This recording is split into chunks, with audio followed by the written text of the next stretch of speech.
না দিলে আমি ঘুমাইতেই পারতাম না স্যার। তো হুম। এই সিস্টেমে এসে আমি এখন সুস্থ আছি, আমার ফ্যামিলি সবাই সুস্থ আছে।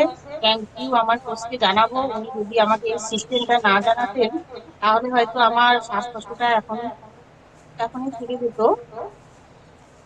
ঠিক। তো থ্যাংক ম্যাডাম, ইউ। বলছিলাম যে আপনি যেটা বললেন যে শ্বাসকষ্ট, সেটা কতদিনের ছিল? এর জন্য কি আপনি ডাক্তারের সঙ্গে পরামর্শ করে কোনো ট্রিটমেন্ট নিয়েছিলেন?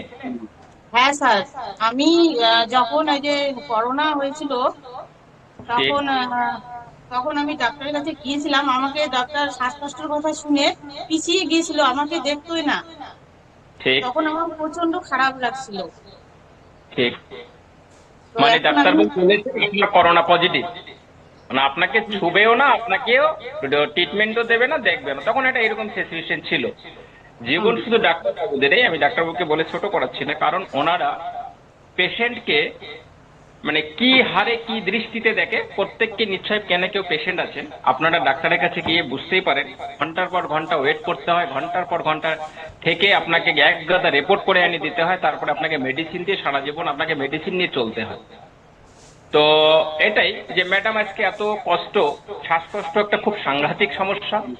এই সাংঘাতিক সমস্যা থেকে যখন যার শ্বাসকষ্ট হয়েছে সেই একমাত্র বুঝতে পারে ওই কঠিন পরিস্থিতিতে মনে হয় সে আর বাঁচবে না।